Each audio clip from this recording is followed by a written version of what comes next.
We're definitely in a weird economic moment. We've heard lots of things like the market is soft, it's a buyer's market. 'Tis true, there is an abundance of inventory and we are all readjusting to the new way of distribution. So I think from our perspective, there are a couple key things that are happening.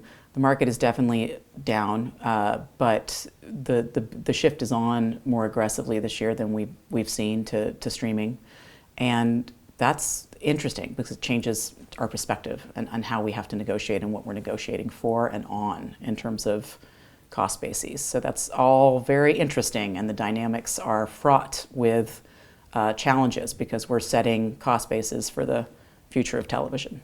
So that's interesting. You might think a soft market would inhibit innovation or risk-taking with currencies and in advanced forms of TV, but you're not seeing that. Well, what's interesting is because we constantly are talking about currency, but when we say it, we're usually almost exclusively referring to traditional linear television currency. What we're actually seeing is there's just a natural progression to booking on an impression basis in digital. Streaming is a digital one-to-one platform. We can buy it and measure it with an ad server. We can count it appropriately. So there's a natural transition already underway between what was a GRP-based currency from Nielsen to a impression-based currency that can be counted by many, not necessarily Nielsen. So do you think there's some debate about this, whether TV should ultimately be a one-to-one medium, or that's just not realistic in the way that infrastructure works right now? I think there's some practical cause for concern when you think about large event live television and serving that one-to-one. I mean, if you're trying to serve an ad at the same different ad at the same time to 20 million households in the middle of a sporting event, that still presents some challenges. I think there are going to be some tests this year. We're all really excited about Amazon Thursday Night Football and how they're going to enable some basic geo-targeting regionally coming up this season. We're going to see how that plays out. It's going to change how we need to measure that, of course, but that's the future. That's where this is all potentially going. That doesn't mean that one-to-many isn't still a viable way to purchase and won't be really valid in terms of how we approach television reach, but the opportunity around full addressability and how you want to manage your television buys is definitely here. Before we get there, the more immediate challenge seems to be tackling the frequency issue. How are we doing there, and what needs to be done?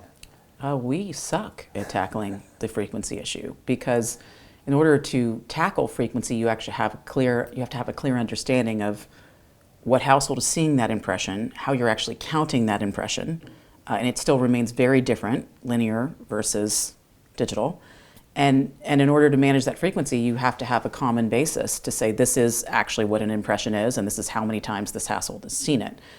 We've, an Omnicom Media Group, we've been working and partnering with VideoAmp for many years now to handle this fundamental challenge of cross-platform frequency. And it's not going away. In fact, in many cases, it's getting worse. There have been some things we've done as an industry to generally improve the situation, and there's renewed focus and vigor in terms of how we're going to tackle it. And I think the most promising, thing that has happened this year has been the industry coming together in the Joint Industry Committee to say we actually have to deal with some of these challenges. We have to figure out what an impression really is and how we're going to meet the moment and really make sure that TV is sustainable economically and a valid place to buy, for the future. And if we don't get these standards in place, there are increasingly other channels where advertisers can buy significant reach, can buy awareness for a lower price point potentially. So there's a real risk there. To your point, what do you make of the JIC being kind of exclusively a TV club? You don't see YouTube there, you don't see Netflix and Amazon. Does that matter? I think that they are more involved than you would. I mean, not YouTube. YouTube is definitely an outlier and represents all kinds of challenges. I would argue they have a completely different perspective on how to measure, how to count. They have a completely different view of co-viewership that we don't necessarily align with as an industry, which is a real challenge. So there are a lot of things that YouTube is doing that don't necessarily advance measurement, quality, all of the things that we really care about on the buy side. So there are some definite challenges from that perspective.